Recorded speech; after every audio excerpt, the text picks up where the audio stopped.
First off, I'd like to thank our sponsors, Paranoia Magazine. You can get a discount if you go over to tongue-tied already. Paranoiamagazine.com and use the code CHQDL, and you can get a discount off your download of Paranoia Magazine.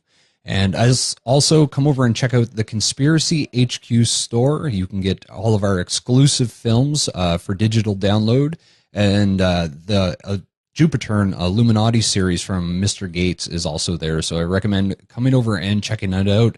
That helps us stay free and on the air. So I'm not going to waste any time. You get Freeman on the line.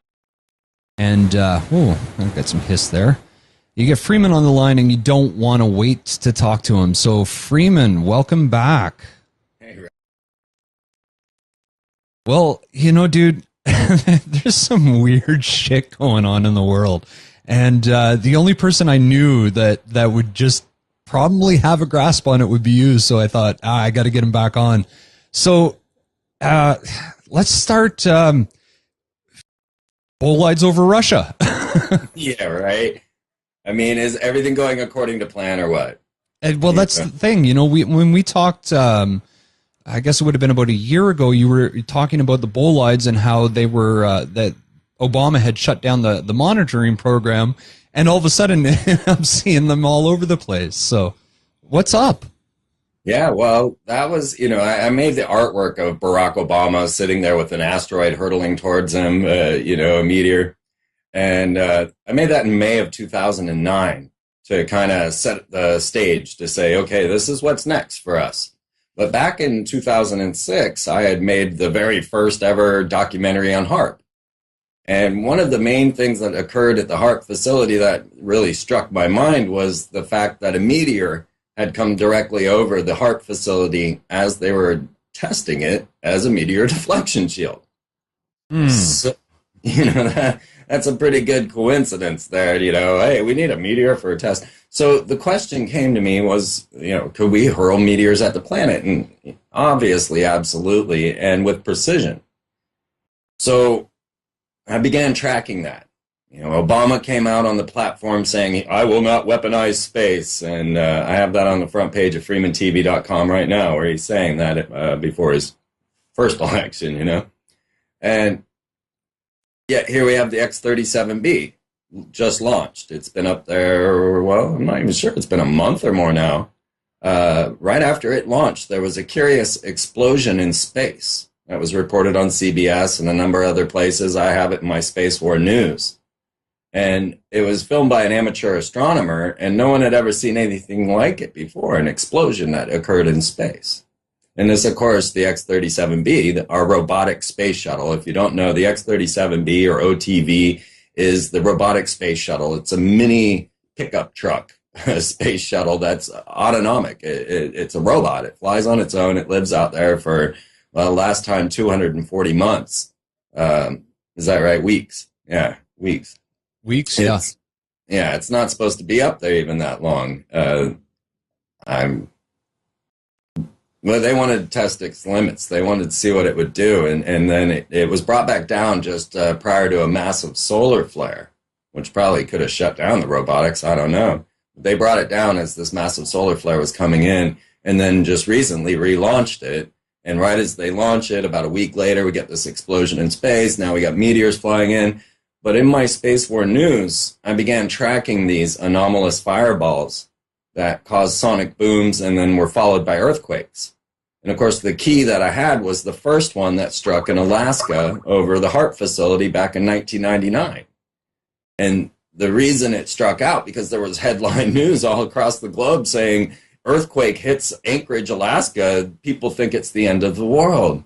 And because this was unheard of. It didn't happen, when this meteorite came in, the boom happened, the sonic boom. Now, I grew up in Florida, and the space shuttle used to land, there on occasion, and it knocked our garage door off its hinges one time with its sonic boom. Wow.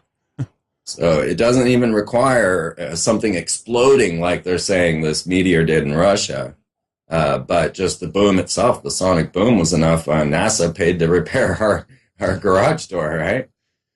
That's crazy. Now, do you think that they're actually hurtling these in, or is this some sort of advanced space weapon that we're not hearing about? Okay, so what had happened was that as I started to track them, what kept occurring and what kept coming up from the scientists was there's no rock. They kept saying this. There's no rock. I have a number of reports in the Space War News where it says incoming fireball. Where's the rock? And this was constantly reported until the announcement that fireballs were classified as secret.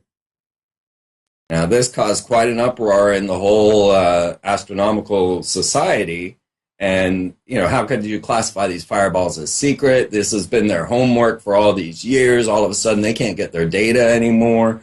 And why did it happen? No answers, of course, but it was a military lockdown on fireballs. So we have these incoming fireballs with no bolide. Now, I personally have seen 2 large green fireballs that were reported way back in the day. I saw them around 96, slow-moving big green fireballs. Now, that's a completely different subject, although many of these fireballs have come in with some really crazy colors. Mm-hmm. But no rock until they announced, and I'm still looking for this report. This was at a time, I think, when we were running around in Miss Emily, and I couldn't database everything as well, that a rock did finally come through. But it happened to land in the backyard of the professor of the University of Pennsylvania who studies these things. And so then they could come forth with this headline saying, yes, okay, there were rocks. Now, there was no impact in Russia, right? Yeah, no, that's the other thing. They couldn't find any fragments of the meteor. Or the only pieces I saw were these little pieces of rock that they had dug out of that ice hole that it went through in the lake. So that is very, very strange. Now, what is it? Well, here's a curious connection, and I don't know whether it's connected or not. But we had a thing where I started tracking those strange rocket launches, mysterious rockets launching off the coast of California and off of here. And at one point, it wasn't that mystery to me. You could have actually watched the launch live on my website, was when they launched the Cloud of Care. And that was a military experiment because we now have a United States Space Force, and this is not the secret space program. This is the Space Force, part of the United States Navy, run by Ray Mabus, who's going to Israel with Obama. We can get to that later.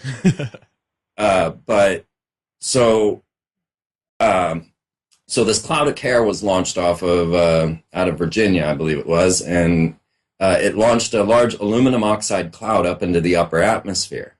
Now, what they had said they were doing was testing to see the damage done by rockets on the atmosphere.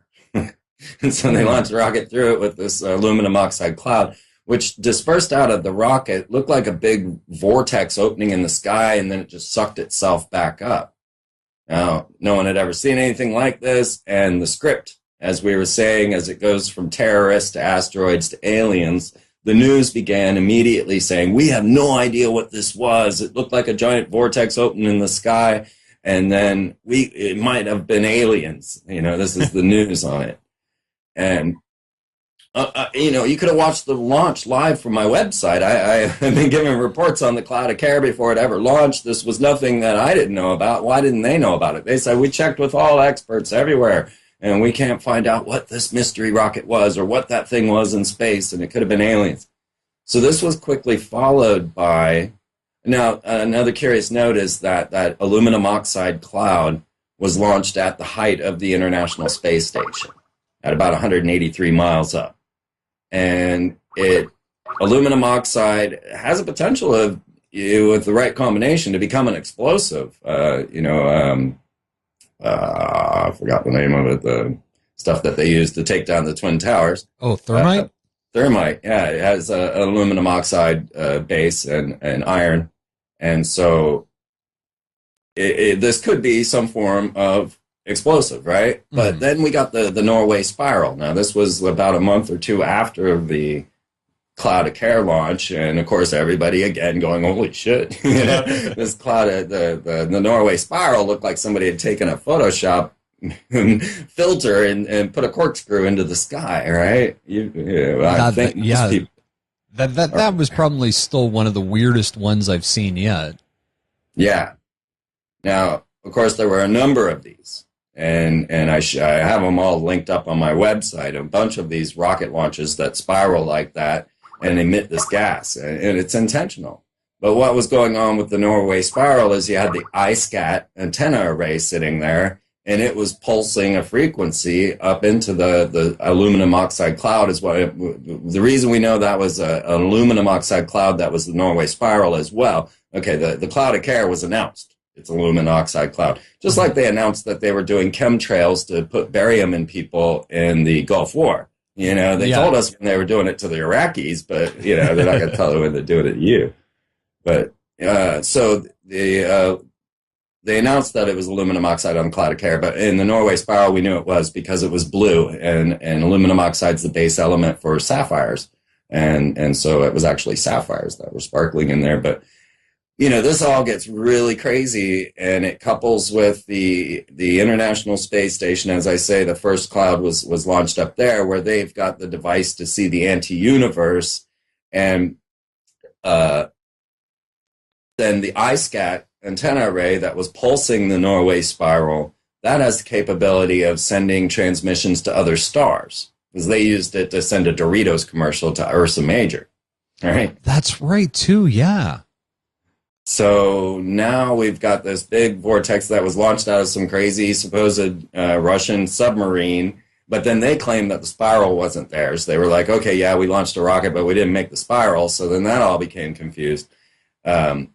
But these technologies I'm seeing are the potential of punching a hole into the other dimension and opening a vortex to go in through the other side using radio frequency waves, which is pretty much Project Bluebeam. Mm-hmm. And, you know, Bluebeam's all about actually channeling demons into your soul through these electronic devices.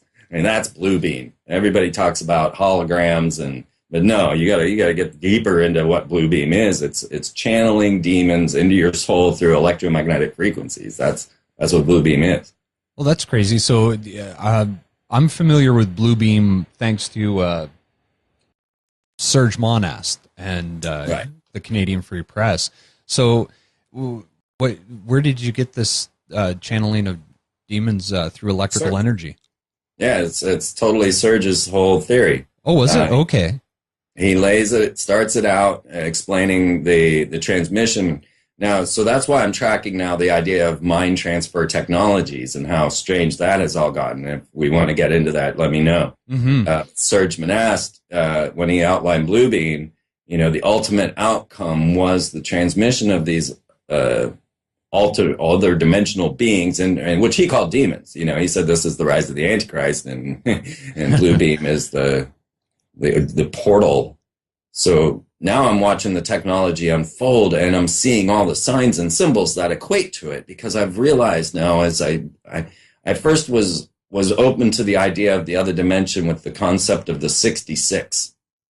And so in my early research of corporate logos, and I came across Phillips 66, and I was like, whoa, okay. I've been able to attach a Kabbalistic Freemasonic meaning to every corporate logo that I wanted to decipher. I found that almost every one of those corporations was founded by a Freemason, so I knew I was secure in the science I was using. And when I got to Phillips 66, I said, well, what's the Kabbalistic meaning of this? And it is the abyss.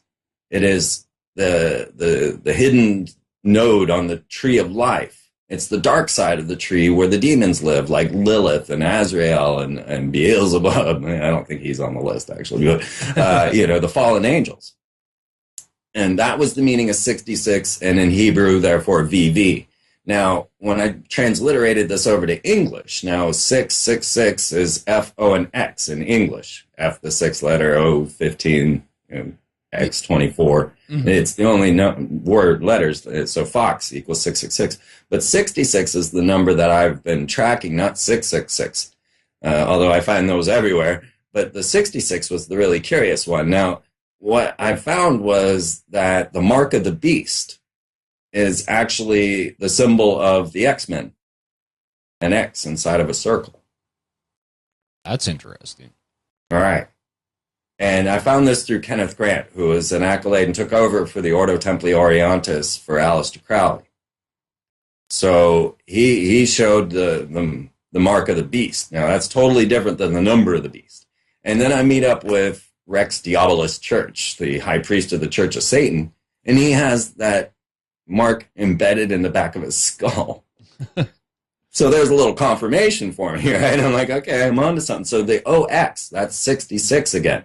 Now, when Madonna came out on stage and she, on the Super Bowl, she came out standing on two V's, which interlaced, which make a third V, making 666. But then that third V was circled, making an X. So she was standing on the 66VV mark of the beast in front of everyone, showing these symbols. And that's the symbol for Russell Brand and his Brand X. It's the X-Men, as I had said. And then you start tracking this. My email is on the Open Exchange server. It's the OX6 server. And I'm like, and you start looking for it. You start realizing that this mark is everywhere and that the OX, and so when I got to kind of deciphering this through science fiction, and that's what I wrote for Paranoia. So you'll find all this information in my article in Paranoia, or it's also on my website. But in the TV series Fringe, they have an alternate dimension. And their alternate dimension is FF, which again is 66. And so this whole thing turns and boils down into this symbol that goes to the fallen angels, which is the hidden node on the tree of life and is the apparent place of the abyss and demons. So Talpa, who puts out the voice. Now the voice has the VV symbolism, and that peace sign that you see is a symbol that Aleister Crowley taught to Churchill to use the typhonic or coronazonal typhon magic against the Nazi solar magic. So that's where the peace sign came from. It was actually taught by Aleister Crowley to fight off the Nazi solar powers. And you'll see that symbol with the voice and the V. And so you got the VV. But then at the same time, the company that produces this is Talpa. And Talpa's corporate logo is the tree of life. But the node that is heaven is moved into the abyss, or the 66, or the... Yeah. Okay. So it's consistent. It just keeps coming, this thing. And so I've come to the conclusion that CERN, whose corporate logo is 666, is attempting to punch a hole into the other dimension, and then they'll use these ionospheric heaters like HARP, IceCat, and Sura, or the many others like the VLF array in Australia that's owned by Boeing. And they can pulse radio frequency waves through these. And once we have the computing power of mind transfer technologies, which CERN is very close to, then you could actually transmit your soul into this alternate dimension or bring something back. Kind of wondering if they might want to be bringing something back the way they are, like we have the movie Hellboy and Hellraiser and all these other ones. Absolutely. And Hellboy was one of the best examples of what this all is. I mean, Alan Moore, he didn't do Hellboy, did he? No, I don't think so. Yeah. All right, I was thinking From Hell. From Hell. But yeah, Alan Moore, man, he's a player. I don't think he's an intentional player in the big wig scheme of things, but yet he's right on the cue. And they bring these people up so that because they are what they need at the time. And right now we're at the age of Horus, according to Aeon of Horus in Aleister Crowley's world. And so this is the age of the dark hero. And this is why you're finding all your superheroes going dark.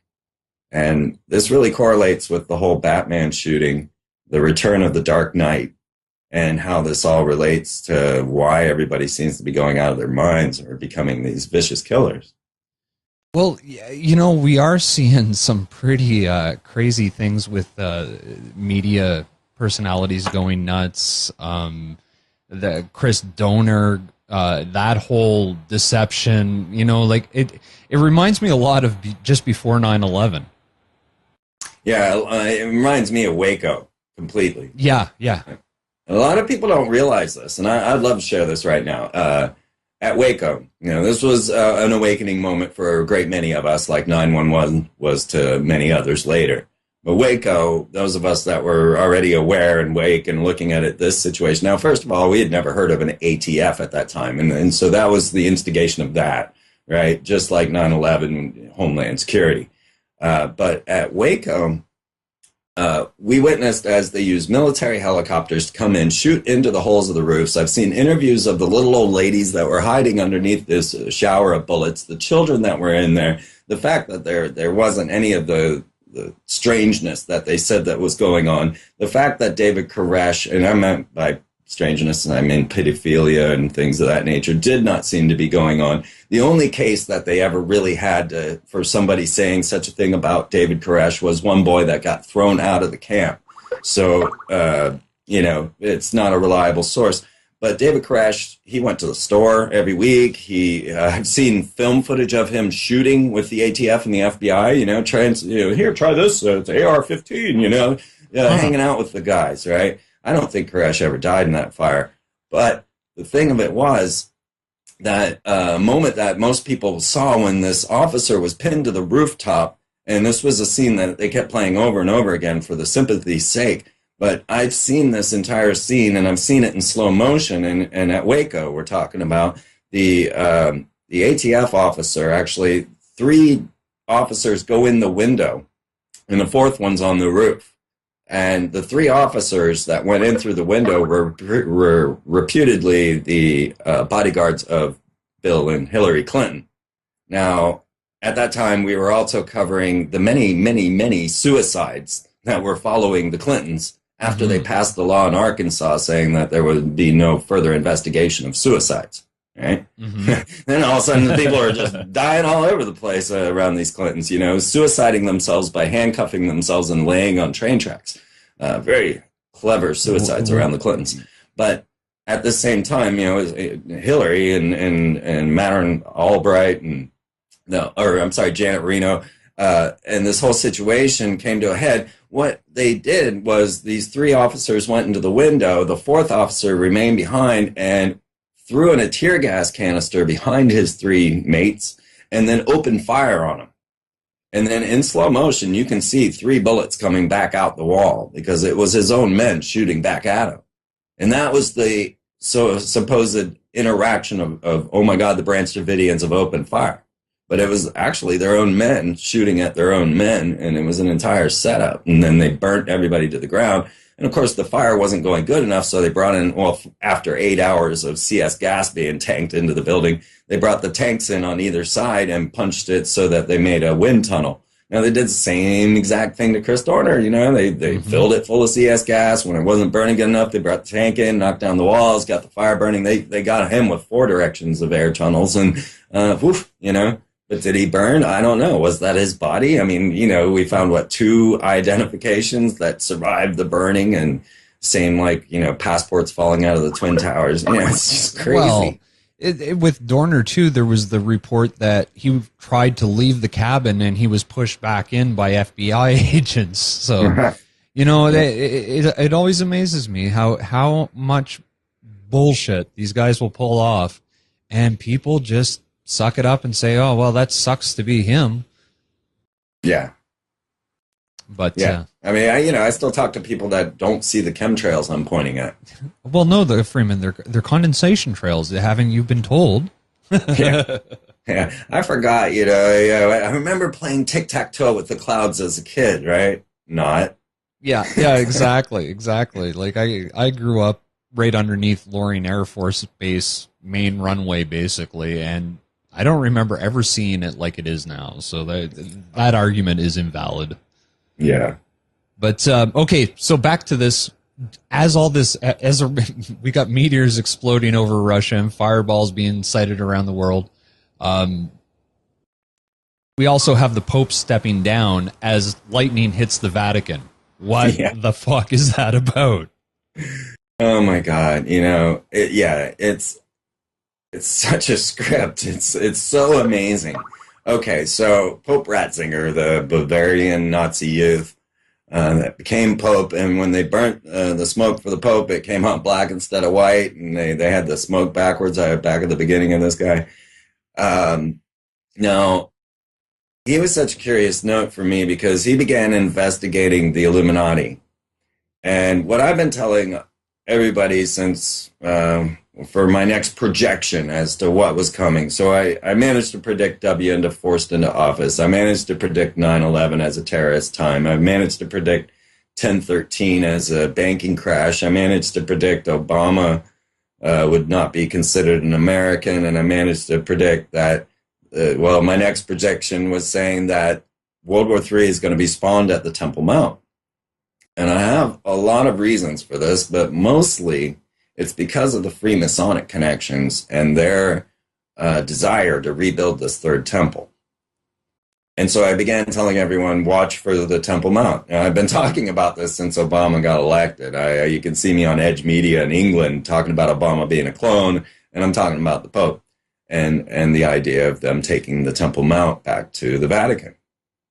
And right as I'm saying that, lo and behold, if the Pope didn't suddenly show up at the Temple Mount, Pope Ratzinger or Benedict was the first pontiff to ever visit the Temple Mount. And I was saying that's what was going to happen, and it did. So then he started investigating the Illuminati. And I got this across my desk somehow. Somebody sent me. So, watch out, the Pope's investigating the Illuminati. He's digging up into the Vatican Library, and then they're going to shut it down. And sure enough, they shut the Vatican Library down. Now, that thing's been going for 500 years. And suddenly, out of the blue, they're like, sorry, we're closing the library. Well, right prior to this happening, the Pope had suddenly discovered a 600-year-old misplaced document that exonerated the Knights Templar of all wrongdoing. Now, the Knights Templar, if you don't know, they were 9 knights that were sent to Jerusalem to guard the pilgrims and to go and investigate the Temple Mount. They found something at the Temple Mount. Some believe it was the Ark of the Covenant. Some believe it was the Holy Grail. Some believe it was the truth about Jesus Christ. If you read Holy Blood, Holy Grail, or seen Da Vinci Code, these ideas. But we don't know. Honestly, no one really knows. Right now, the bloodline of Jesus seems like the most viable to me. But suddenly, the Knights Templar became the richest, most powerful force on the planet, having every king, pope, potentate swearing down to them for some odd reason. And so they became so powerful that the Pope put out a papal bull, and on Friday the 13th, and that's why Friday the 13th is the most unlucky day, it was declared illegal that if you were a Templar, and they were all to be hung and quartered and killed. So that's why Friday the 13th became the most unlucky day. This is 1307, and they were tried for peeing on the cross, kissing each other on the anus, sodomy, and worshiping this godhead Baphomet, and being, basically heretical Satan worshipers. And so they were burnt at the stake. They were killed and all over the place. And long live Jacques de Molay, who was the Grand Master of the Knights Templar, is still a valiant cry of the Freemasons, right? They have a Boy Scouts called de Molay, which is, of course, based on the Grand Master of the Knights Templar, which Walt Disney was one of the original Knights. Not the original, but he was within the first 100. But because they started with 9 again, just as they did with the Templar. Okay, so here comes the Pope. He all of a sudden exonerates the Templars, said, sorry, no, actually, they didn't kiss each other on the anus and all of this. And we're going to exonerate the Templars of all their wrongdoings. And I'm like, holy shit, that's crazy. And so, of course, the Templars then came forward and said, well, give us back all of our property then, because they were the richest people on the planet. And I don't know what came of that. We haven't heard anything. There was the tracking of the Ark of the Covenant used in the whole Syria situation in Yemen, but I'm getting off track. I'm trying to stay to the Pope. So now he's exonerated the Knights Templar. Now Barack Obama is about to go to the Temple Mount on the 20th. He's riding into Galilee like Jesus on his democratic donkey, and he's being warned to not enter the Temple Mount through the Lion's Gate. Yeah. And at the same time, they're announcing that they want to move the papal throne to the Dome of the Rock. Now that's... And all of... Oh, go ahead. Go ahead. Yeah, all of this is prophecy for the Antichrist's rise and the beginning of World War III. Now, curious, just to add a little more to this whole situation, when Obama goes to Israel, he's bringing with him Ray Mabus, as I said, who is the head of the Navy and therefore also head of the United States Space Force. And Mabus is reported in Nostradamus. So Mabus is a name that many throughout the years have tried to figure out what it is, as they have tried to calculate the number of the beast, 666, and applied it to, say, Ronald Wilson Reagan. Mabus is another from a Nostradamus prediction, not a Bible prophecy. Nostradamus said that when Mabus dies, the Antichrist will rise. And everybody tried to figure out who would be Mabus. And even George W. Bush was described as Mabus at one point. And there's a Mabus radio show, I think, the Church of Mabus. But anyway, so Obama is literally taking Mabus to the Temple Mount with him at this point when the Pope and even the Queen of Netherlands, now she's the head of the Bilderberg Group, and she abdicated the throne as well. This is like we're living in the movie 2012. All the elite are going and getting into their little pods, and meteors coming in, craziness going on, and they're all just kind of scattering. Well, yeah, Hillary Clinton also just stepped down too. So, and, she's a power monger. For her to just step out of the limelight for a while, I'm guessing they know something's up. It's bizarre. We've all been watching it. We've been seeing the signs and symbols. We see the Denver International Airport has a Kevlar roof. We see that they built a giant seed vault in Norway, and the preparations with deep underground military bases. There's another one that most people forget about. They announced publicly that they were building a deep underground military base in, an undisclosed location for Y2K. Mm-hmm. And this was called Command Central, and they had said that they were building it to keep all of the natural resources running in case of any major catastrophe or a terrorist strike. And one of the natural resources that they said would be continuously run through Command Central, this deep underground military base, was the stock market. So I query you to wonder, I ask you to wonder, why did they shut the stock market down for 3 days after 9/11 when they spent $1 billion building Command Central back in Y2K? That was its whole point and purpose. Did the stock market continue to run? Did we end up with another Rothschild coup? Was there underhand dealing going on behind the scenes when they said the stock market was down? And what all power shift hands that day? Yeah, well, another thing is, too, we had that sudden spike in stock market. They had to shut it down because there was some sort of computer glitch. We're hearing now of a coming cyber attack. It seems kind of fishy. Yeah. Okay, so World War III, this seems to be... first off, as most of the regular listeners know, we had Olav Phillips on last week, and we were talking about breakaway civilizations and the Mars bases, underground bases, and everything. Do you think they're going to try to cover this up with World War III? They definitely need to control that story, and they're preparing to bring this out. They've been, seeding the mindset for all of us for some time. It was Time Warner, who I consider tops on my sorcerer list, that really influenced all of my belief system in ancient astronauts. They were the ones that were putting out the series and the books and everything that came to us to teach us about the potential of these ancient astronauts. But the thing of it is that there's evidence from our ancient past that you simply can't deny. You can't deny that we can't build Baalbek, Lebanon in the 21st century. You can't deny that there's a giant iron column going in deep into the earth in India that could not have been made. It's just not physically possible.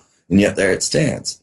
The pyramids, what an enigma. We don't know how they were built, why they're there, or what their whole situation is. At the exact landmass center, how did they know these things? There's mica, which is what we use to make computer motherboards, under the flooring in Tiahuanacan, in the ancient Mayan ruins. They have sheets of mica that are so large that we couldn't move them without breaking them, but yet there they are.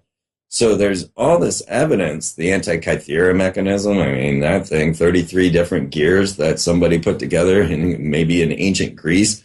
And so they have to control the story of who we are, where we came from, and why we're here. And yeah, I do think because there is so much pressure coming out now, what's going to happen when we go to a war with Iran, that sparks the Russia-China alliance.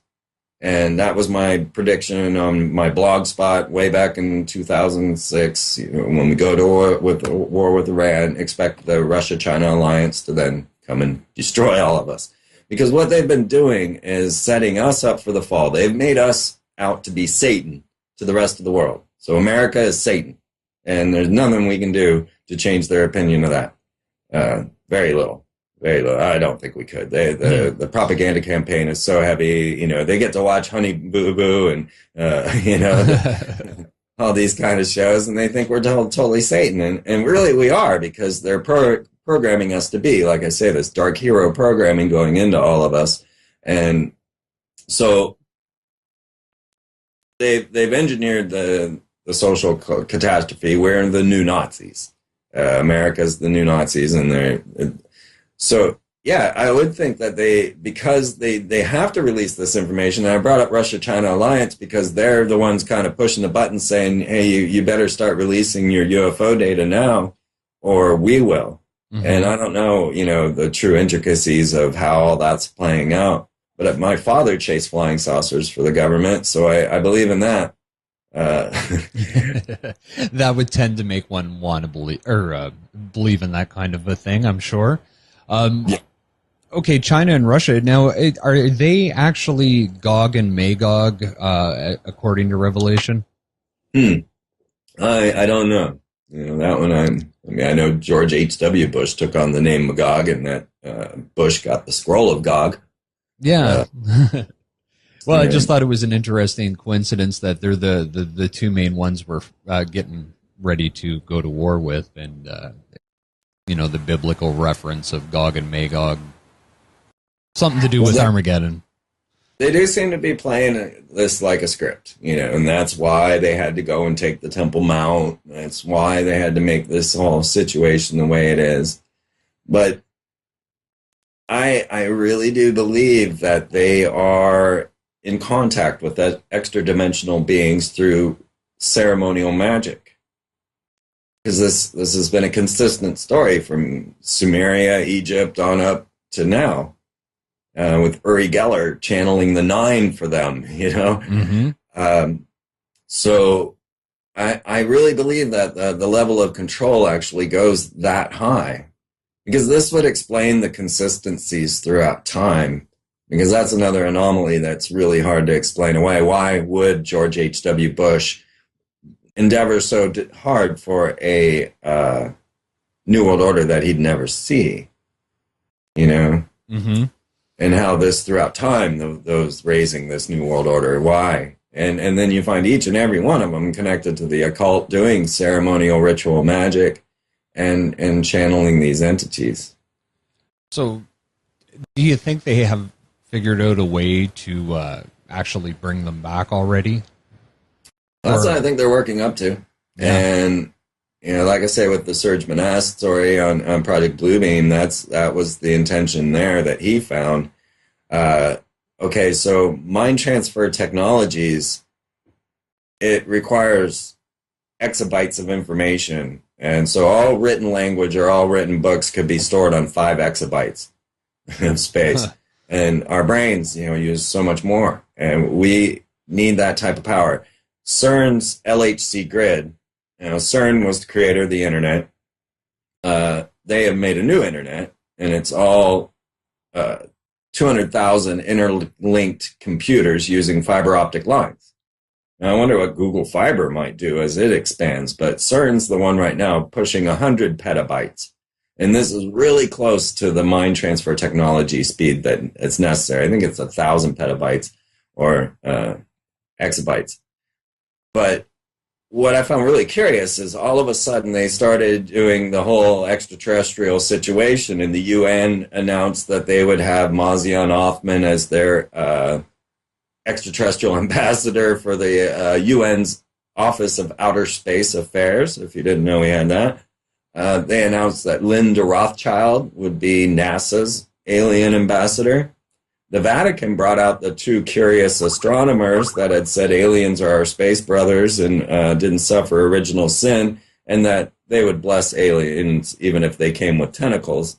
Those two and all the other Mazian and Linda Rothschild and Henry Markram of the Blue Brain Project, who is the guy in charge of mind transfer technologies, they were all gathered together at the Royal Society for a discussion of how to bring extraterrestrial contact out, how what would extraterrestrials be like if we met them. There were a lot of astrobiologists, but then, also these other characters, as I was mentioning. So the Royal Society had their meeting, the Vatican had their meeting, NASA had their meeting. All of a sudden, everybody was having these massive public discussions. Well, they were behind the scenes, but publicly announced discussions on extraterrestrials and announcements of these extraterrestrial ambassadors at the same time. But at that moment, as the two astronomers of the Pope, who happens to also be the meteor curator for the Pope, or was, they were attached to CERN. These very two Vatican astronomers who said that they would, that aliens didn't suffer original sin and therefore were actually better than humans. They were attached to CERN. And CERN was launching the alpha magnetic spectrometer, the AMS, to the International Space Station that sees into the other universe. And the corporate logo on the AMS is a reptilian claw. It's true. That's wild. Yeah. Wild. So, and I just seen we have the second manned dragon flight going up here in a few days as well. That's all right. I've been out of touch. Yeah, they're going to shoot up the second launch. So, and now we've got an announcement too that there's a group that wants to put together a 2.5-year space flight from Earth to Mars, and they're going to put a couple on it. They prefer that they're married, and they're going to put these two in a rocket, launch them up, and it's going to take 255 days to get to Mars, and then slingshot around the planet and come back. So, just interesting space news going on right now. Yeah, that would be a curious one for those people that say that we can't go to the moon. Yeah. They'd be asking some real hard questions then. Yeah. How do you see Hollywood playing into all this? Because like you said, you mentioned about Madonna when she came out on the Super Bowl with the X's and whatnot. How is Hollywood playing into this whole script? Well, this would be a good place to plug our new magazine or book or encyclopedia, whatever you want to consider it. So we're writing out Weird Stuff, and excitedly just finished Weird Stuff. So now I am learning all the art and artistry of publication and producing on demand and creating Kindles or iPad versions and all that crap. But Weird Stuff is done, and it's awesome. I'm so excited. It's going to actually be 9 magazines or 9 books, so it's going to evolve as it starts to unfold. But the beginning starts with Hollywood and Walt Disney and how their manipulation has affected civilization on a whole. And Hollywood's huge. I mean, it's huge. They finally figured out the power that it had, and Jaws, showed us the power of the film. I grew up in Florida, and Jaws emptied the beaches. Now, just take that, let that sink in. A movie emptied the beaches, and it was destructive to the tourist trade there. It was a big problem in Florida. So this is the impact that Hollywood has. And so they've been socially engineering us throughout time. And of course, Fox, as I said, being 666, was one of the first to start to really dig into the family core and destroy the family core. And that's critical right there. That's the key ingredient to keeping a society together. Once you destroy that family core, then the rest of the people and the populace are much easier to manipulate. And so that was one that was at the heart of it. And Married with Children was really the first one to bring about this concept of the stupid father and the unfulfilled wife and the, ignorant boy and the slutty daughter, and so then that just grew. And now we're to the point where the guy who made Family Guy, right, which is just about the most decrepit show that's ever been on television, is doing the Oscar shows, and he's thinking about all their boobs, right? Mm-hmm. Did you see this? Yeah, I saw that. You know what it reminded me of would be that movie Idiocracy by Mike Judge. Where everybody gets stupid. Like we've even got wrestlers running for the White House, for Christ's sakes. Got what? Wrestlers. Yeah, Linda McMahon. Now in the, I believe, a senator. Oh man. Oh yeah. Yeah. But anyway, we got Arnold Schwarzenegger.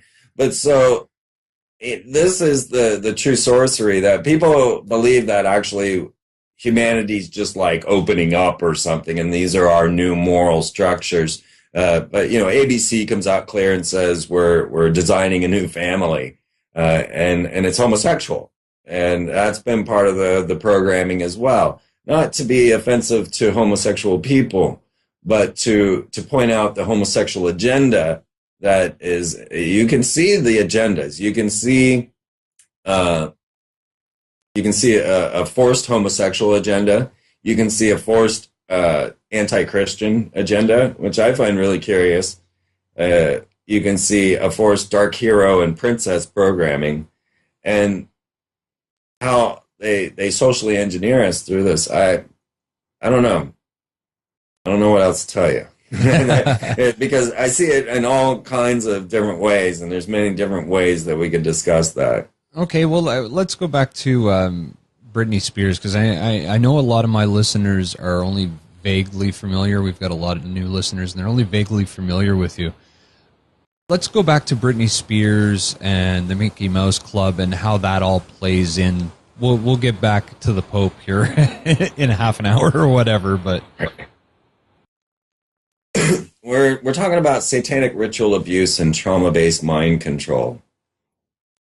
And this is a horrific study. It frightened me to my core to even research the subject.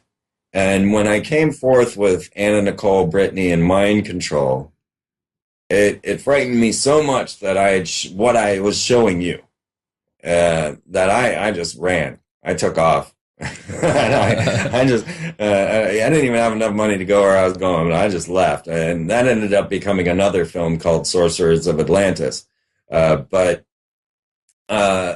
it's a okay. So we start looking at the puzzle pieces, and we start seeing what we got are multi-personality disorders, and that's one of the results of trauma-based mind control. The idea comes from monarch programming that was studied by the Nazis. The CIA brought the Nazis in, and brought this whole deeper program going in with MK Ultra and monarchs. And the reason it was called monarch programming is because the monarchs actually bring memory over through generations, and so that's why they were so interested in twin studies, because of the concepts of these genetic memories and the ideas that they could split these people's minds and then even couple them with extra-dimensional or demonic beings. And so we started seeing these effects in Britney Spears. They had the Anti-Panty Club, which was a really curious time with Lindsay Lohan, Britney Spears. I forgot the one that went to jail. She's I can't think of her name. I know who you're talking about. Like, she was the most famous person in the world for being rich, and now I can't think of her. Okay, so Britney starts coming out. She's breaking out in different personalities. We're seeing the British Britney. There was a satanic Britney that scared her bodyguard so much he came out on Montel and kind of cried about it. And you can see Britney talking about time travel and things being ahead. I got a section on my website called Weird Videos, and I track a lot of that stuff. Back to Anna Nicole, Britney, and mind control. Sorry, I have to flash back 6 years to recall. Well, we had Britney Spears. I think a good point for everybody to remember is when she shaved her head and ran out of a hair salon screaming she was the Antichrist or something similar, wasn't it? Yeah, yeah. So what had happened was Madonna had then removed herself as Madonna and became Esther, which is one of the points on the pentagram in the Eastern Star uh, sorority, fraternity, whatever they're both. Eastern Star is the female version of Freemasonry, and Esther, or the Hebrew Esther, also in the Bible, which is what it's based off of. So Madonna became Esther, and she then kissed Britney on the lips and came down in the top hat, which is the worshipful master's hat, and passed on her Madonna-ship to Britney Spears, who didn't seem to be prepared to take that much responsibility. Um, and then she was supposed to take her place. Well, Britney, being a long blonde-haired girl, was used, according to her, in these rituals. And, well, Arizona Wilder really came out and said that they wanted these blondes in their rituals, and that so Arizona Wilder then dyed her hair brown so that she hoped that they wouldn't use her, but they just used her in a lesser capacity. And so then she cut all her hair off. Well, this is exactly what Britney did. She dyed her hair brown, and then she went into Esther's hair salon, of all places, of coincidence, and shaved off all of her hair. And when asked why she had done this, she replied saying, "I don't want them plugging things into me anymore. I don't want them using me." I don't remember her exact words, but she definitely said, "I don't want them plugging things into me anymore." And then she went to the Crossroads Clinic. Now, the Crossroads is famous because it's where the devil met Robert Johnson to really bring out rock and roll. And he met at the Crossroads. So the Crossroads is like a meeting place for the devil, but this was actually Eric Clapton's Crossroads Clinic. But of course, it was named after what he was naming it after, which was Robert Johnson's meeting with the devil. And she ends up in the Crossroads Clinic, and at this point, bald head and all, she scrawled 666 across her forehead, running around screaming that she was the Antichrist. And then she attempted to hang herself. So this was the level that she was at. Her bodyguard saying that she's speaking in satanic tongues scared him right out of a job. The whole idea of what was going on. Now, if you wanted to look at the other puzzle piece, it was Anna Nicole's death. So this became one story for me. And when you realize that Anna Nicole was another one of these situations where she had been through many rituals, sexual rituals. If you don't believe me, you can just ask Prince Frederick von Anhalt, who said, "Oh yeah, we had sex on these nights when no one remembers, and these eyes wide shut type parties." And Anna Nicole's son, the firstborn, was brought into her hospital room, and he dropped dead. Now, that was 3 days after. Wait, this is like 6 years ago. Yeah. He ordered the DVD, but it turned out that he had the death of the firstborn and the death of the mother in front of Danny Lynn, her daughter, the little girl, who they were in debate about who owned the body, or who had given birth to Danny Lynn. And Prince Frederick von Anhalt was the one who said he was the father of Danny Lynn. And when you investigate Prince Frederick von Anhalt, you find out that he's most likely a Nazi experiment to bring back Hitler. Because they saved Hitler's semen. This is a true story. And they used it in The Boys from Brazil was a movie based on this concept. And so they used Adolf Hitler's semen along with Eva Braun's sister Gretel Braun, inseminated Gretel Braun, and produced Prince Frederick von Anhalt, who then is the owner of Zsa Zsa Gabor. Mm-hmm. He keeps her locked up in his mansion with a padlock, and then goes off traipsing off doing these sexual rituals with Anna Nicole and many others. Now, that's not the only example of that situation where they've been given these mind control slaves. So Bob Hope, thanks for the memories. Bryce Taylor, you look at the moment, and you'll find it linked on my 666 Number of the Beast article. You look at Bryce Taylor's face when she announced to the world that Bob Hope was her mind control handler. And you see this release of her soul, that she finally announced it. That it's out in the open. There it is. And this is a good place to plug that Free Your Mind 2 is coming up in Philadelphia, April 26th, 27th, and 28th. You don't want to miss it. Kathy O'Brien will be there with Mark Phillips, along with Fritz Springmeier, myself, and a host of other amazing guests. So this April in Philadelphia, Free Your Mind 2 is going to be awesome. I think I'll even be able to get Dan Fogler down there for a showing of Don Peyote, which is his coming out filming movie that I'm in. And so anyway, Free Your Mind, Kathy O'Brien, you want to check her out, right? You got this whole situation, Fritz Springmeier, a whole nother situation to get deeper and deeper into understanding how this trauma-based mind control works, how they've used it to split the personalities, but also couple it with demons. And I'm not a Christian, right? But I'm a researcher, and I just follow the facts, ma'am. And this is what they say. So I'm giving it to you in their own terms, their own words, and how these things function.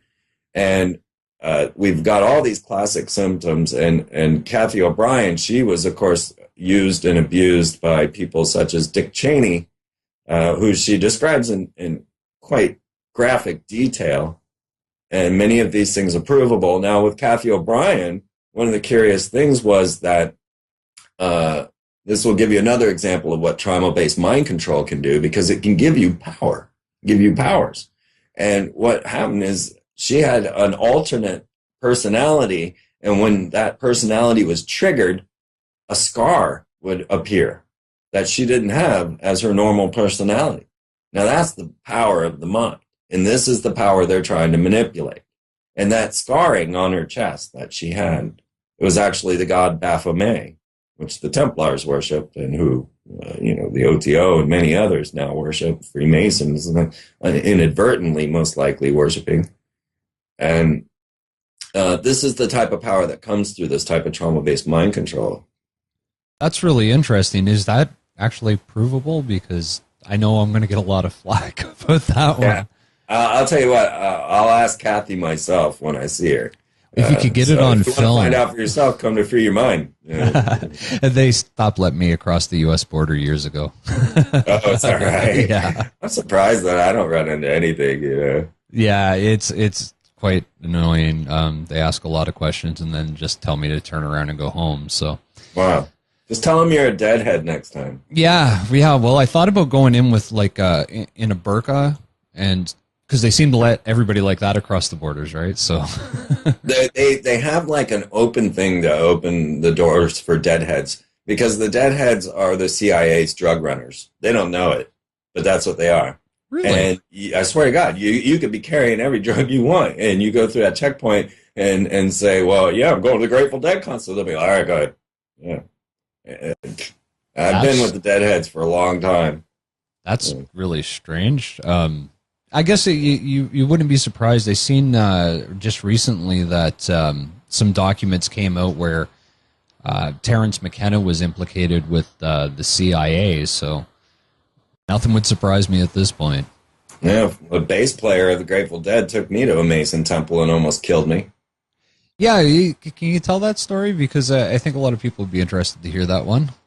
Yeah, the Grateful Dead is the first place I ever came across riot squads and had to deal with big men with shields and batons. It was like the Grateful Dead's shows were practice for martial law, and it was obvious. Even at the Grateful Dead family reunion, they brought in the Alpha Omega Royal Mounted Security Force, who have made other appearances now in some of the policing situations, but they're the Alpha Omega Royal Mounted Security Force. And I stopped one of the ladies as she rode by in her black and white uniform, or black and red uniform, and the Alpha Omega symbol on their horse. And I was like, "What makes you royal?" She slapped me and took off. Now, at that same show, people were being nabbed out of the crowd, and I'm not lying, and pulled into the woods and having blood samples taken from them. And then just kind of kicked back out, dazed and confused. They were giving people tickets left and right at that show. If you sold a Gatorade, it was a $1,000 ticket. I saw a girl get arrested for her prescription drugs, right? It's prescribed to her. But so these were in the Rainbow gatherings, but more so the Grateful Dead shows were practice grounds for these guys for martial law. And no, the Grateful Dead came out as the Warlocks, the magicians, right? The Warlocks. And then suddenly they got this new character on board named Phil Lesh. Now, Phil Lesh never played a bass in his life, but all of a sudden he's in there. And this is when it seemed like the CIA, we had the electric Kool-Aid test going on with the Merry Pranksters. Now, we just outdid the Merry Pranksters, by the way. We did a year in that friggin' school bus doing a sacred spiral around the United States and, beat that. That was an impossible mission. That was, I challenge anyone, get yourself a school bus and do a sacred spiral around the United States. We did the impossible. But we outdid the Merry Pranksters and actually accidentally did their same trip, only in reverse. We didn't even know that. Well, I mean, we ended up in La Honda, where they began, and we started in New York, where they ended, and it was crazy. Because we just watched their movie and realized, oh my God, we went to there, we went to there, we went to there. Insane. So anyway, the 60s are just been reversed, thanks to me. So the Merry Pranksters were forming these LSD tests for the CIA, Terrence McKenna and all of that, and the Warlocks were the band that played along, but then Phil Lesh comes along and they become the Grateful Dead. This is actually based off an Egyptian story about the dead returning and that you should give goodness to people that show up at your door. They just might be spirits or angels, and that was the Grateful Dead story. But so I was touring around with the Deadheads. I didn't really like the Grateful Dead, but I like the Deadheads, sort of. It took me a while to warm up to them. But I'm a gypsy at heart, so anyone that's a gypsy, I can deal with. They're all right. I like the cheese heads. They're the best. But anyway, stay away from the fish heads. Screw those guys. Anyway, so Phil Lesh announced that he was moving his concert from the arena that it was supposed to be at into this itty-bitty little Freemasonic temple. And I said, oh, I'm going to that. And so I bought a ticket, which I never do, and went into the show and checked out the whole Mason temple. Now, I've got every Mason temple around the globe on my website, on freemantv.com. If you want to go look at the photography section, I've got all kinds of Mason temples I've been to. But in this one, they had no air conditioning. They overcapacitated the building by hundreds and hundreds. It was a super hot day. The windows were open, but there was like no air whatsoever. And so people were just starting to drop dead. I mean, they were faint. They were just falling in front of me. And so I was buying these $3 mini bottles of water from the Masons, these old men behind me in their little cart. And they're charging me $3, and I'm having to pour these bottles over these people's heads to revive them and set them down. As soon as I got this one, another one had fell, and I'm running to go save him. I personally was just living at the window. I was just claustrophobic at that point, and I didn't want to be out there, and everybody was just dropping. So anyway, I'm busy pouring these $3 bottles of water over the people's head, and you can't afford it anymore. So I went to the restroom to get water, and they had turned off all cold water. Only scalding hot water would come out of any of the things. And so they put all these people's lives in jeopardy just to sell those $3 bottles of water, just to get Phil Lesh in their Mason temple. And I asked the lady as we were going into the temple, well, do the Masons still worship here? And she said to me, yeah, well, the Masons, being a religious organization, can't get government grants. So we, as the community center, have bought the Mason temple, and we just rent it to them. So we can take the government grants. And I found that really curious, being that, the Masons created the government. And they claim not to be a religious organization, although they absolutely are. Yeah. One of our listeners in the chat room was asking, is there any difference between the Illuminati and the Masons? Yeah. And this became quite a misnomer and has kind of disturbed the research of many people. because Anthony J. Hilder, he was one that was doing this kind of stuff 20 years ago and was actually, I mean, his conspiracy recordings are on phonographs, right? Yeah. And records. So he started collectively calling the Brotherhood the Illuminati, and it stuck. And so now people, when they refer to the Illuminati, they're not actually talking about the Illuminati, but using a general sense. A better word would be the Brotherhood to use. So then the Illuminati are actually a separate faction that came out of Bavaria, and there were other Illuminati headquarters, but the Bavarian one became infamous because the Bavarian government figured out that they were infiltrating and taking over all the positions of power, and they were actually run out of Bavaria. And that's when George Washington comes forward and starts saying, hey, the Illuminati are infiltrating Freemasonry and taking over sections and places of power. Now, after meeting many Freemasons and starting to kind of discuss this, we've come to the realization that there's a secret war inside of Freemasonry between the York Rite and the Scottish Rite. And these are the two different factions of Freemasonry. The Scottish Rite is the one that most people are familiar with, that has the 32 and the 33rd degree. And then the York Rite is actually only 3 degrees. Any Mason will tell you that once you're a Master Mason, that's it. There are no high-ranking Masons. You can get other degrees, but once you're a Master, blah, blah, blah. So many believe that the Scottish Rite, who are starting to dominate the York Rite and take over in many, many ways, are the Illuminati, that they have reached this point. Now, what I find really curious is the Rosicrucians, who play into this puzzle as well. So you've got this Brotherhood. The Brotherhood is Jesuits, Rosicrucians, Ordo Templi Orientis, Freemasons, assassins. There's a number of them. Where was I? I was getting to one of those. Oh, the Rosicrucians. The reason I think they're most intriguing at this moment is because they're supposedly founded by Akhenaten, who I believe Obama to be. Mm-hmm. And so now, and the Mormons. I really got my eye on the Mormons. They're nothing more than Freemason, extraterrestrial Freemasons. If you get high up in the Mormon church, that's what you're dealing with, is open extraterrestrial contact through ritual ceremonial magic. And so the Mormons are ones that I'm like, well, maybe they're the Illuminati.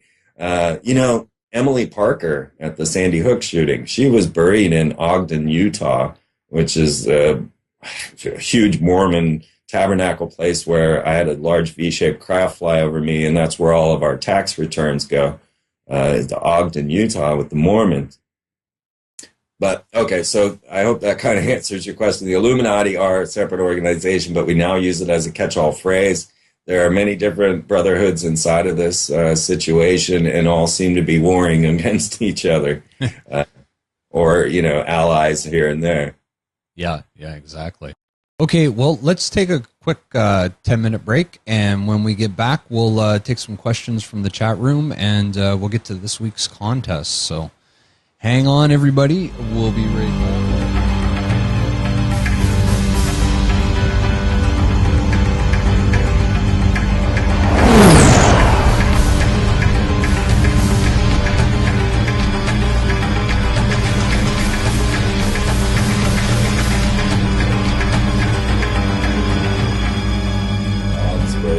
Fundamental Christianity. Manly P. Hall of the Philosophical Research Society speaks on the mystic Christ, and that's why he's got the heart with the thorns around it. It's more of the suffering of the soul. Mm-hmm. There was so much embedded in that. I remember, George W. Bush and the dunce cap. That very concept was something that I kept saying. Is George W. Bush was very eloquent when he began, and he became more dumb and more dumb along the way. And that was really part of the programming, the social engineering of forcing in. It's almost the exact tale that is told in the movie Doom, when they send down the evil emperor's son, or the evil son, and then they send the good son to follow him, which would be Barack Obama. But So that whole dunce thing of George W. Bush, I believe, was part of the plan.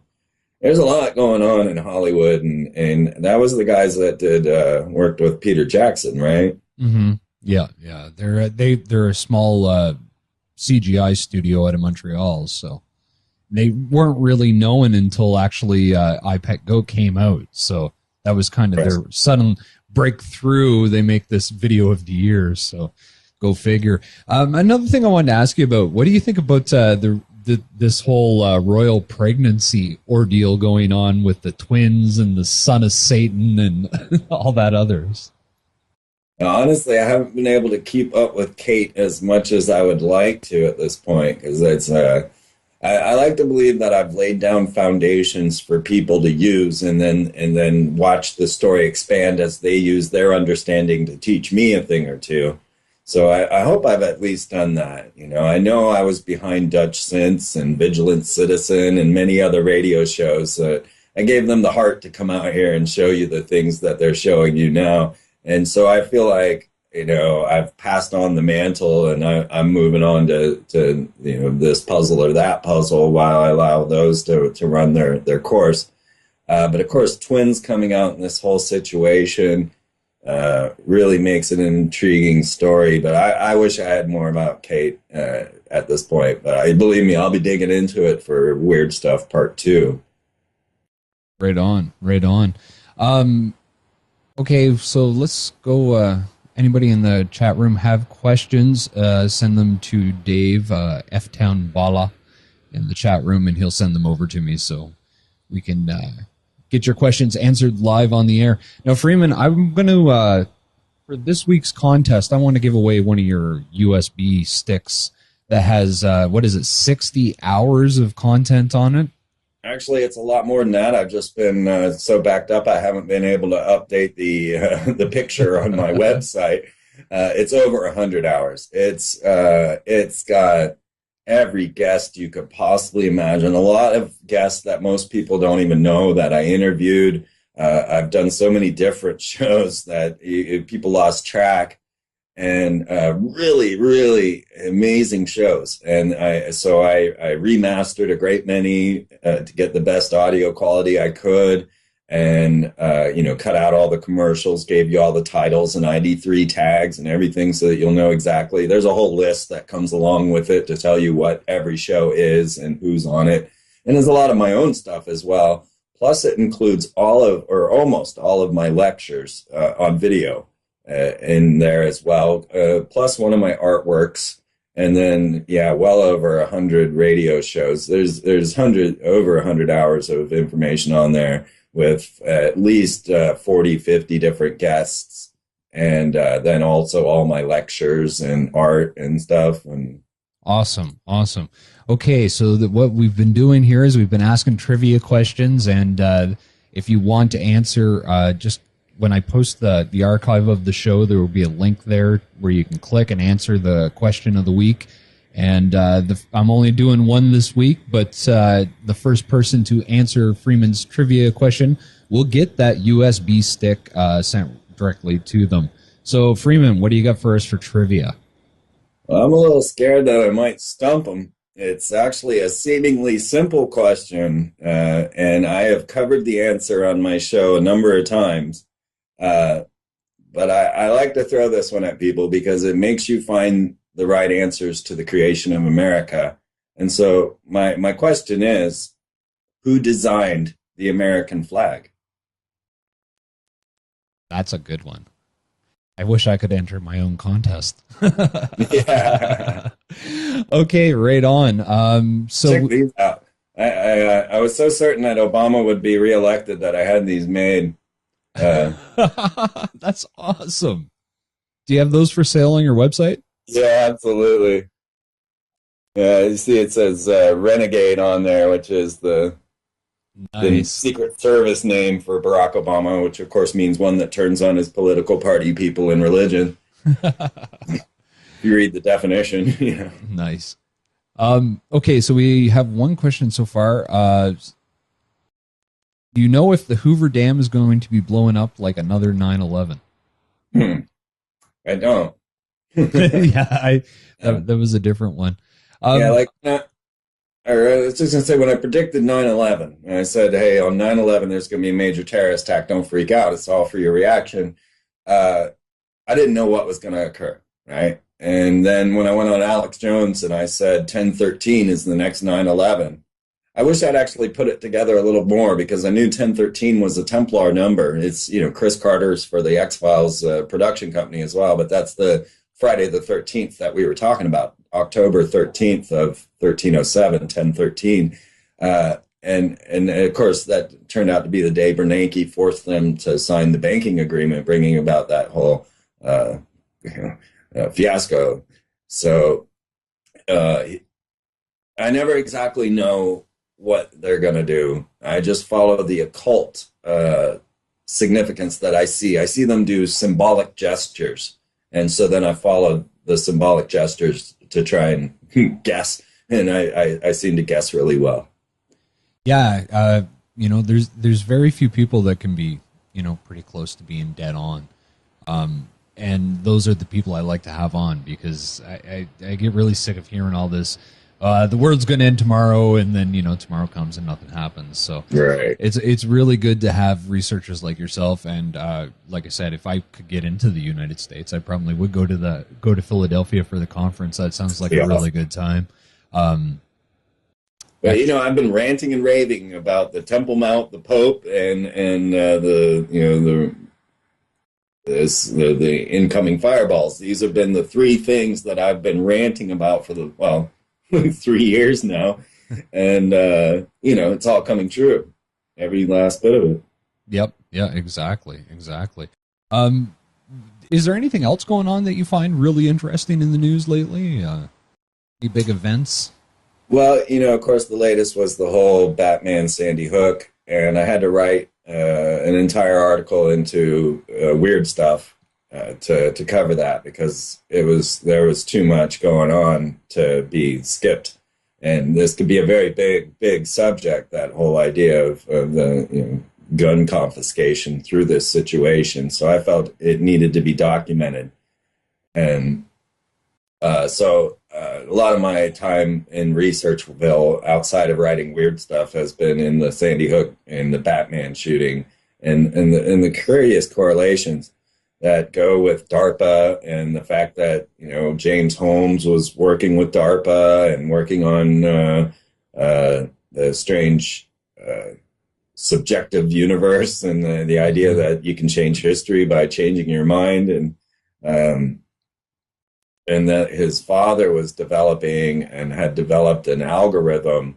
that could do exactly what Bane's algorithm did in the movie The Dark Knight Rises, which is single out where all the money is going. And this could explain why Holmes was used. And really curious was that Holmes was talking with another inmate and saying that he was programmed to kill and programmed by an evil psychiatrist, and that when he got back out to his car, he was no longer programmed. And a lot of curious things. Then the Sandy Hook being in the Dark Knight Rises. Now the whole Dark Knight Rising thing fit into my dark hero programming that I've been talking about for all this time, and how this is all playing out. And that's all in weird stuff as well. But as far as, those are the ones that have caught my attention, and everything else is just exactly what I was already going to say was happening. So, all my words are already coming to life. But the science fiction space faction article that I wrote for Paranoia, that you can find on freemantv.com, to me, that's the epitome of where I'm at right now, or the pinnacle of where I'm at right now. And that is this whole concept of mind transfer technologies into alternate dimensions to make communications through what used to need ritual magic and now is turning into techno magic. Some really interesting stuff going on with those guys. Definitely. Okay, from the chat room, what are your thoughts on Glenn Beck? You really should see my Anna Nicole video. Glenn Beck, Tool. I mean, is that good enough? Yeah, he's right up there. Does he have anything to do with the elite power structure as far as the mind control aspect of it, or? Oh, absolutely. And, when you watched how the script started to change when Alex Jones became more and more popular and they started to have they needed their own version out there. And that's really what Glenn Beck would be, trying to act like he's, a man of the people. I mean, he played a heavy role in my video on Anna Nicole just because of the weird things he was saying that month. And the way that they were able to propagate exactly what I was talking about. So as I was talking about this trauma-based mind control and how it was affecting us, at that same time, Heroes had come out, the TV show. Mm-hmm. I honestly couldn't watch it. I was so traumatized already from my study of trauma-based mind control that when I started sitting there watching this cheerleader get raped, I'm watching the series again now. And I'm like, wow, I must have really been messed up back then, because now it's kind of entertaining. But when you study this stuff, dude, it freaks you out, because you learn about satanic ritual abuse. You learn about the power that these Satanists have, right? And like I say, I didn't come at this as a fundamental Christian at all. But I find the mark of the beast. I find 666. I find Satanism. I mean, Sandy Hook. The P.O. box to the Church of Satan is at Sandy Hook. And then, of course, Satanism and Catholicism go hand in hand. You actually can't be a member of the Church of Satan without being a Catholic. And you have to be, brought into Catholicism to join the Church of Satan. And they were filming some of the police scenes of the police running into the school at the St. Rose Catholic Church, where they believe actually Adam Lanza was going. And the whole there's a huge Catholic connection there too. That was very curious. So, but once you start to learn, like read the book Program to Kill, and you'll start to see the power that these satanic ritual abusers have over court systems, over, so what happens is all your serial killers are actually just frontmen or fall guys for the satanic ritual abuse groups. Every serial killer was found to not be working alone. And yet every court case threw out all that evidence and just completely underhanded. And I cover some of that in the Anna Nicole trial when they were determining where to put her body. And I show you how the judge manipulates the whole situation. So when you start to realize the power these satanic ritual abusers have, and then I'm the guy coming up, slapping them in the face and showing the world, pulling the drape behind the magician. And what I found was no one believed me. And so all of a sudden, I didn't really have a support group to stand behind me. Even my friends were going, oh, you're blowing this out of proportion. Mm-hmm. And I really felt threatened. I felt like, that they were going to come after me. No doubt. Yeah. Well, it's kind of interesting. I know growing up, I grew up in a place that, it's just a small town in northern New Brunswick. And I remember when I was 15, my friend's mom saying that the local government guys, the high ups, the mayor and the MLAs and the MPs and stuff, they would all get together on top of this hill and dance around in the moonlight. And it wasn't like that was a conspiracy thing or whatever. These were just small people. They probably never read a book, let alone, read a bunch of books on that kind of a thing. So for them to be saying that always struck me as weird. And then all these years later, I find your work and I'm like, holy shit, it is real. Yeah. And I just saw a report about Obama being caught doing some voodoo in the White House with, who did he bring over? I think it wasn't Haitians, Africans, I believe, shamans brought into the White House. I was just looking at it before the show, so I didn't really get it into my brain.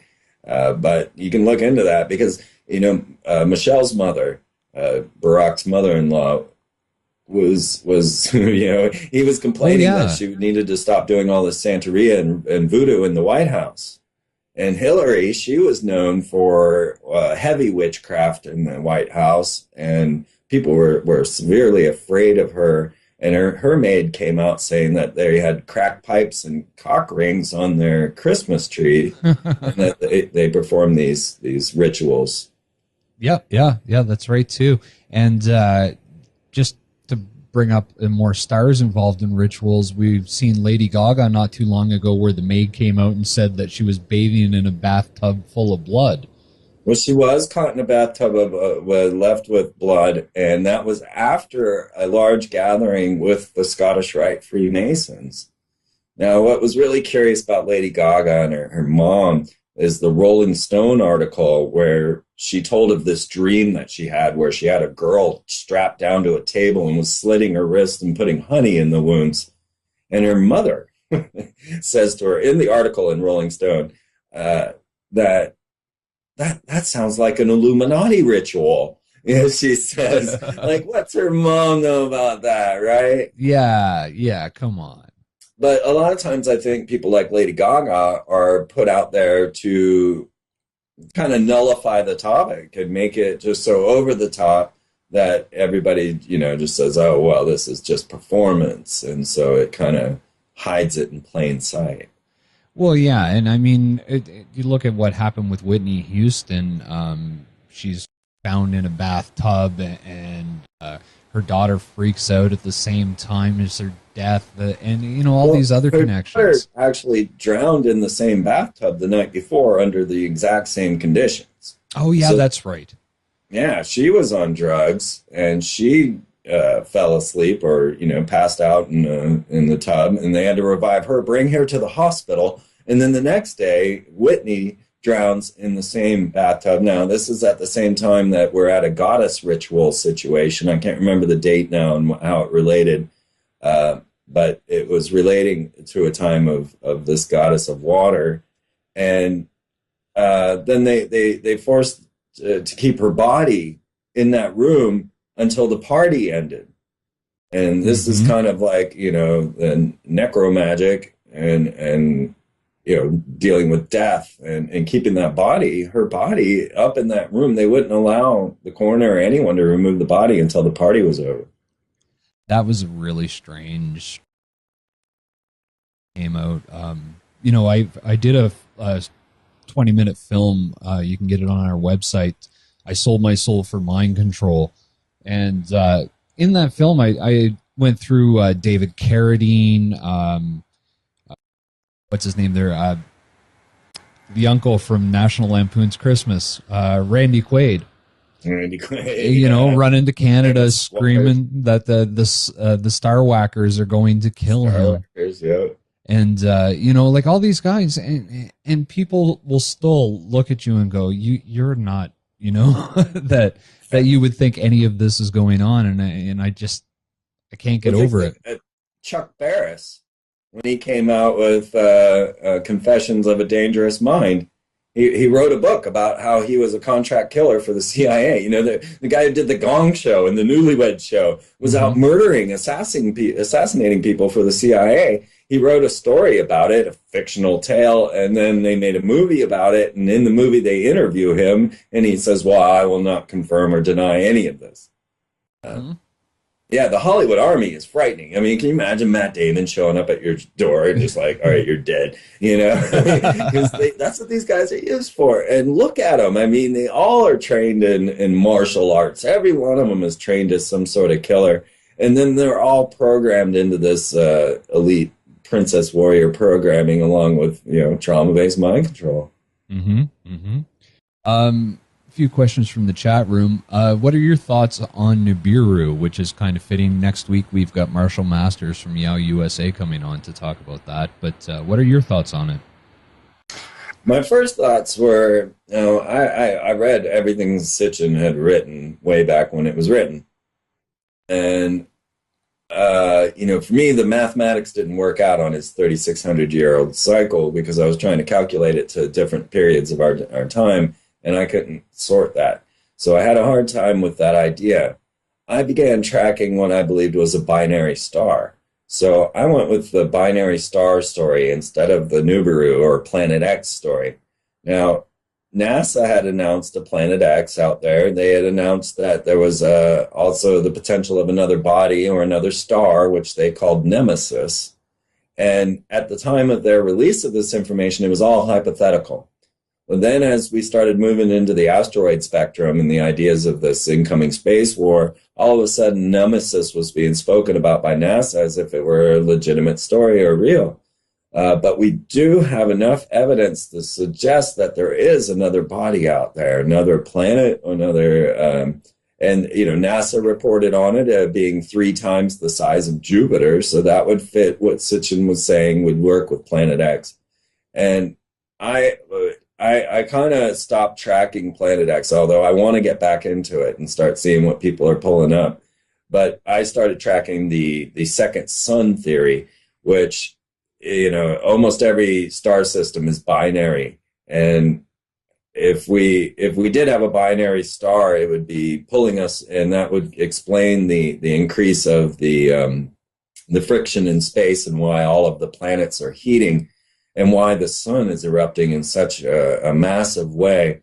But so G1.9 is the star that many or some scientists believe is our binary star. And if they had foreknowledge of a binary star, then you would be able to, as any season, predict, this catastrophes and predict the situation that's coming and then use it for your own system. But Planet X and the idea of it being way out into orbit using gold as its atmosphere, this is a little far-fetched even for me, but I haven't ruled it out. Yeah. I don't know. I'm always on the fence about Planet X. I was listening to Clyde Lewis the other night, and Clyde said it's like picking a scab, and I kind of agree in a lot of ways because you want to see what's under it, but you don't want to do it. So, all right, let's see. We got a few more questions. Why was David Carradine suicided in Thailand? I had some stuff on that, and I don't remember at this point. I do know that he was tripping LSD the whole time he was working on Kung Fu, and that they stole that from poor Bruce. But I forgot. I used to have something on that whole story, but it's been a while. Well, just for me from doing my work on I Sold My Soul for Mind Control, he was found in his hotel room with his hands bound behind his back, or above his head, sorry, and strangulated. That was ruled auto asphyxiation. Now, I mean, it's pretty fishy anyway. It's Thailand. You don't expect much out of their cops. And they also, there was reports that I've never been able to confirm other than the CNN interview with Larry King with, I believe it was 2 of the lawyers for somebody else, and they were talking about it, and they brought it up there that he was researching the Illuminati or some sort of secret organization in Thailand while he was there. Whether it's true or not, we don't really know at this point, but it was an interesting one, too.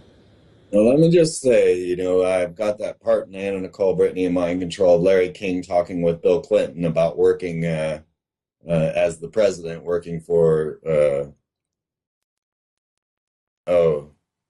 Turner, working for Ted Turner, right, as president. But Larry King, when I put out Anna Nicole Brittany and Mind Control, it was as if they took my article and went point by point and tried to fill the holes. He brought on every character that I had brought out in my article and brought him on his show, including the cast of heroes. Everything I had mentioned, and they changed every story to fit, like the fact that the nurse didn't give her CPR and went running for her husband. Why didn't the nurse? It's like Michael Jackson's story when he's trying to give him CPR on a bed.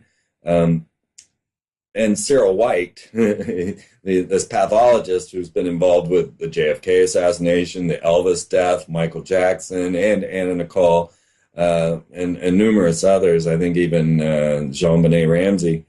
The same pathologist is used for every single one of these scenarios. And they brought every one of those characters out on Larry King's show and basically debunked me by changing the story. Yeah, I remember you telling me about that, and then I went and looked it all up, and that's kind of interesting. You must have been like damn near shitting your pants, weren't you? I was, man.